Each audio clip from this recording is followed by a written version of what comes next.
Margin میں بھی زیادہ آیا ہے. اس لیے زیادہ آیا ہے کہ آپ کی ایک ریگولر قسط چل رہی ہے جو کہ 1988 آنورڈ شروع ہوئی ہے.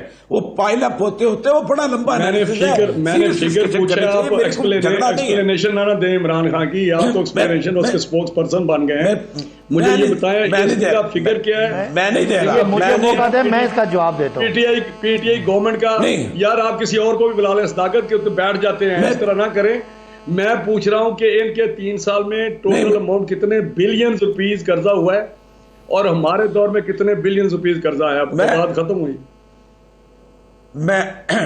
میرے پاس اس وقت نہیں ہے لیکن میں نکال دوں گا.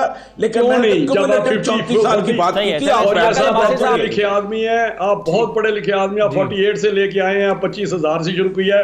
بھٹو صاحب پہ آپ روکے, آگے جا کے آپ نے فکر ہی نہیں دیا, آپ لائے نہیں ہیں. وہ تو لوگوں کے عام ہے. میں نے 11 کے 11 چلیں آپ اور صاحب 11,000 دیے. گلا فریش کر لیں. نمین بائل میں صداقت عباسی صاحب کی رائے لے لیتا ہوں, آپ پھر اس کے بعد رسپونڈ کر دیجیے گا. جی باسی صاحب. جی میرے دونوں جو سینئر پالیٹیشین دوست ہیں, میں ان کی باتوں کا زیادہ جواب دوں گا جی کہ پاکستان کو قرضہ لینے کی ضرورت کیوں ہے. پاکستان کی جو بیرونی آمدنی ہے وہ تھا ایکسپورٹ, اور 2013 تک یہ تو ہر گورنمنٹ میں لاگو ہوتی رہی ہے نا. 25 ارب ڈالر. صرف صداقت میری بات سنیں, میں انٹرپٹ نہیں کرتا. رانا صاحب ان مینو گل کر رہے ہو سر. میں ایک گل کرتا, ایک جڑی ضرورت ہے گورنمنٹ, ہر گورنمنٹ کی ضرورت رہی ہے کہ کیوں لیا گیا قرضہ, کیوں لیا گیا. یہ تو پھر پیچھے چلی جائے گی بات 47 پہ. میں یہی بڑے بھائی مجھے اگر بولنے دیں تو میں لوگوں کو سمجھ آ جائے گی. نہیں آپ بول کے آپ نے گالیاں میں نکال دیا, تو چپ رہے ہیں, چھوٹے ہیں آپ, میں نے تو گالیاں میں برداشت کی ہیں آپ کی. نہ میں نے بڑا احترام کرتا ہوں آپ کی ذات کا, شخصی احترام ہے. آپ نے کافی کچھ ہمیں کہہ لیا. میرا دیکھیں پوائنٹ یہ ہے جی, 2013 میں جب پیپلز پارٹی جاتی ہے تو پاکستان کی ایکسپورٹ, جو پاکستان کی آمدنی ڈالر کمانے والی, وہ تھی 25 ارب, اور اس وقت بنگلہ دیش تھا کوئی 14-15 ارب. ہم اس سے بہت آگے تھے. یہ لمبی بحث ہے, میں پھر آ جاؤں قرضوں کا پوچھ رہے ہیں کہ ہم نے کتنا قرضہ لیا تھا اور آپ نے کتنا قرضہ لیا. سوری میں معافی کے ساتھ بات کرنا, اگر مجھے یہ کہتے ہیں نا ہمارا میں نے اپنی بات کرنی ہے نا, میں رانا صاحب کا جواب دے دیں, اس کا جواب دے دیں. یہ ریونیو کہتے ہیں بڑا ہے, میں دیتا ہوں نا, اس لیے بڑا ہے کہ ان کا ڈالر 180 پہ لے گئے یا 178 پہ لے گئے, اور جب ڈیوٹی جب آتا ہے باہر سے امپورٹ کرتے ہیں چیزیں, اس پہ ان کی کسٹم ڈیوٹیز ایکسائز, شاید اوریا صاحب اس کو انڈوز کریں, ان کی ریونیو بڑھ جاتا ہے. جو 100 روپے کی چیز پہلے تھی یا وہ پڑ رہی ہے ان کو 300 روپے میں. 300 روپے میں جب ڈیوٹی لیتے ہیں تو وہ پہلے 100 روپے جو پچھلی گورنمنٹیں لیتی تھی, یہ 300 روپے میں وہ پرسنٹیج لیتے ہیں. لہٰذا اگر پچھلی گورنمنٹ 20 روپے ڈیوٹی لے رہی تھی تو اب یہ 60 روپیز لے رہے ہیں, اس سے ریونیو بڑھا ہے. میرے ساتھ بیٹھ جائے, اگر نہ ہوا کوئی اور بات رانا صاحب مجھے مہربانی کریں نا, مجھے موقع دیں. کریں آپ 6000 آپ نے کہا, تھوڑا سا بریک لے لیتا ہوں, پھر عباس صاحب اس کا جواب دے دیجیے گا. میں ایک اور ایشو, چلے میں ایک بریک لے لیتا ہوں, بریک کے بعد واپس.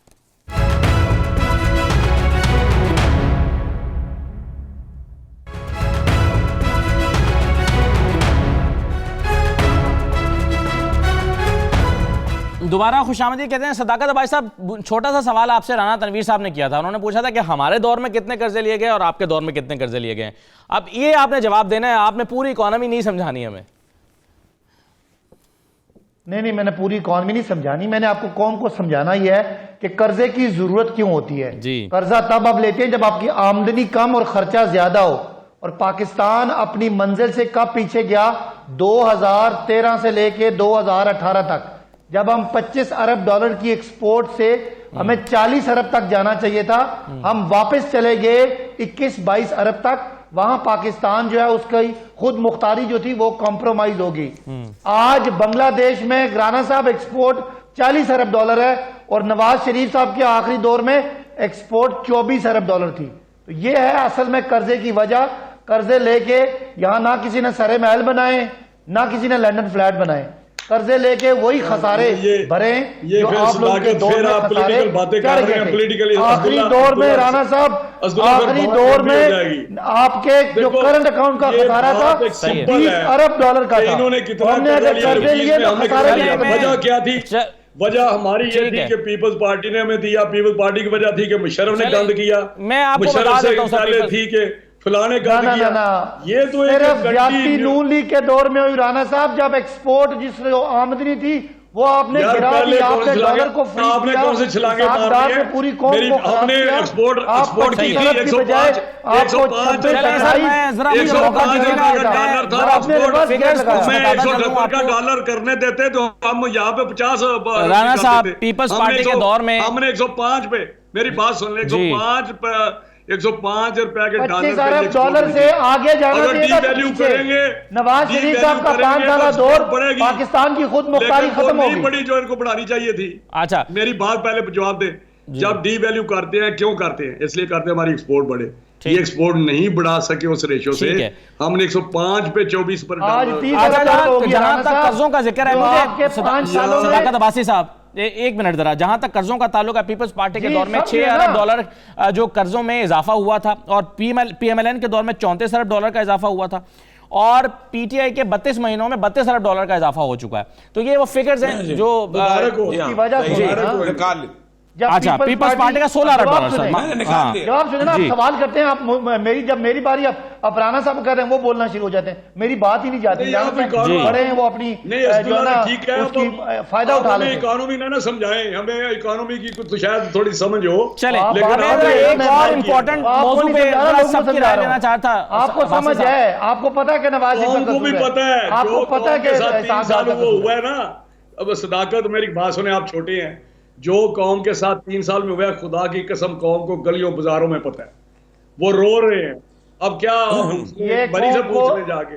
صحیح ہے, چلیں مجھے مہربانی کریں مجھے جواب دینے دیں. باسی صاحب جلدی سے جواب دے دیں, میں آگے بڑھوں گا, جلدی جواب دے دیجیے گا سر. باسی صاحب میں یہ کہہ رہا ہوں کہ پاکستان پچھلے 5 سالوں میں پاکستان کی جو خود مختاری تھی معاشی, وہ نواز شریف صاحب نے اور اسحاق ڈار صاحب نے بیچ دی. جب ایکسپورٹ کو بڑھنا چاہیے تھا, ان کے دور میں ایکسپورٹ گرا, اور آخری سال میں جو خسارہ چھوڑ کے گئے وہ 19.3 ارب ڈالر کا تھا, جہاں پاکستان آئی ایم ایف کے بغیر اور پاکستان بیرونی قرضوں کے بغیر چل ہی نہیں سکتا تھا. آج الحمدللہ ہم نکل آئے اس وبال سے, آج 30 ارب ڈالر کا ایکسپورٹ بھی ہے, اور آپ کے پاس ریزرو بھی ماشاءاللہ. پاکستانیوں کو خوش ہونا چاہیے, ضرور تکلیف ہوئی ہے, مہنگائی ہوئی ہے, لیکن اس کے پیچھے وہی ظلم تھا جو اسحاق ڈار صاحب نے 5 سال کیا. 22 ارب. چلیں ذرا مجھے ایک اہم معاملے پر ذرا رائے لینے دیں تاج حیدر صاحب کی. تاج حیدر صاحب, یہ جو فوجداری قانون میں اصلاحات آئی ہیں, آپ اس سے متفق ہیں, آپ اس کو سپورٹ کرتے ہیں, پیپلز پارٹی اس کو سپورٹ کرتی ہے؟ دیکھیے, وہ تو جو سپریم کورٹ بار ایسوسیشن ہے اس نے رد کر دیا ہے اسے, اور اس نے ایک بڑی اچھی بات کہی ہے کہ جو اسٹیک ہولڈرز ہیں ان کا کنسلٹیشن نہیں ہوا, تو مشاورت سے چیزیں جو ہیں وہ بہتر ہوتی ہیں. لیکن اگر سمجھا جائے کہ بس جو ہم نے کہہ دیا وہ حرف آخر ہے اور مشاورت نہ کی جائے, تو پھر مجھے ناامیدی ہوئی وزیر قانون نے جو بات کہی. جی ویسے وہ کہہ رہے ہیں کہ ہم نے مشاورت کے لیے بھیجا تھا تاج صاحب, لیکن میرا سوال یہ ہے کہ کیا اس میں آپ کو اعتراضات بھی نظر آتے ہیں؟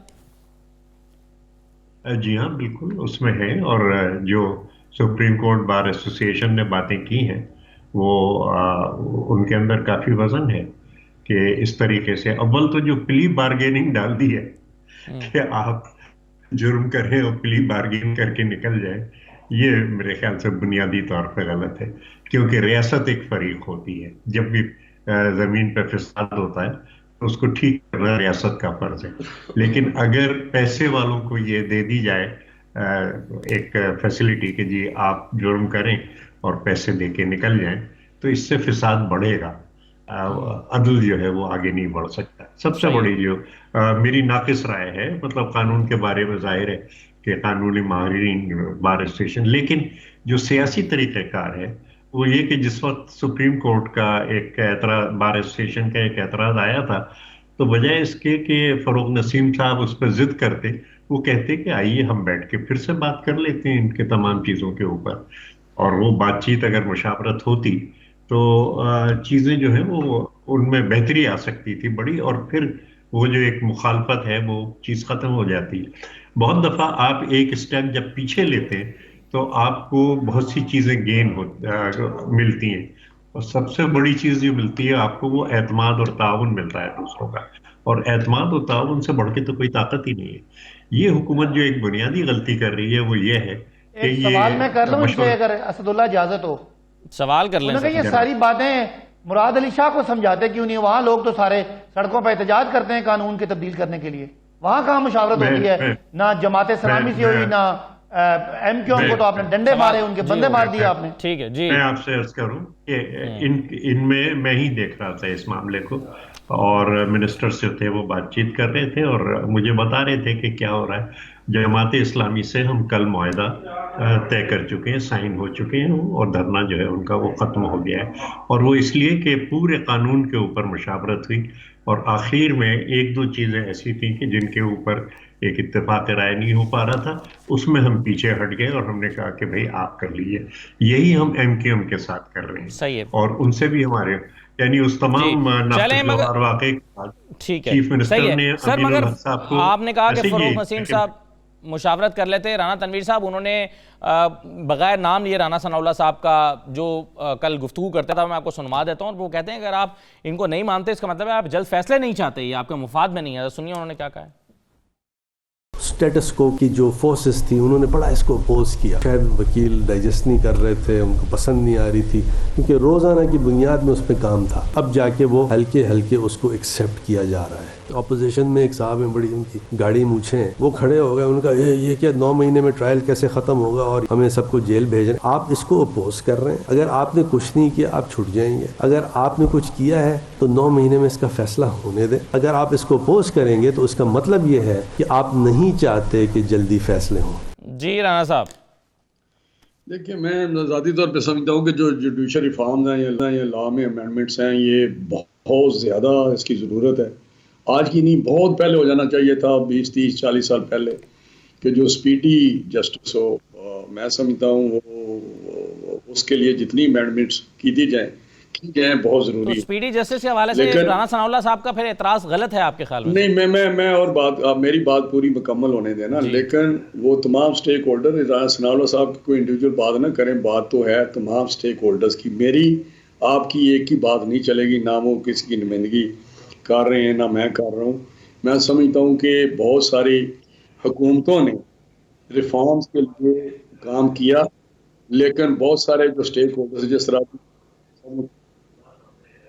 میرا اپنا ایک خیال ہے کہ جوڈیشری بھی اس میں، میرا ذاتی خیال ہے کہ ایک رائٹ آف اپیل ہونا چاہیے سوائے بہت ہینیس قسم کے offense میں، باقی رائٹ آف اپیل بند ہو تو اس میں شاید بہت سارے یار یہ تو پھر ہو جائیں گے یا وکلاء کے پاس کم کیسز آئیں گے جی، تو میں سمجھتا ہوں کہ لیکن سٹیک ہولڈرز کے علاوہ جو ریفارمز ہوتی ہیں وہ میں سمجھتا ہوں کہ ان کی کامیابی جو ہے نا وہ بہت اس کے امکان کم ہوتے ہیں جی، لیکن یہ چاہیے جس میں خرابی ہے، جس طرح پلی بارگن کی بات کی ہے، یہ نہیں ہو سکتا کہ میں قتل کر دوں، میں کسی کی ٹانگ توڑ دوں اور پھر میں پلی بارگن کرتا پھر میرا اجازت ہو لا میں، نو جی، اس لیے یہ چیزیں ہو سکتی ہیں ریویو، لیکن یہ ضرورت ہے۔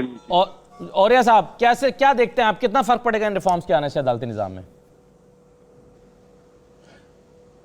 دیکھیں میں نے اس پہ پورا شو بھی کر چکا ہوں، ایک تو میں آپ کا بڑا شکر گزار ہوں، آپ نے وہ ساری فگر نکال دی، میرا گلا سخت خراب تھا، میں آ جانا نہیں چاہتا تھا، لیکن میں نے بھی نکال لی تھی۔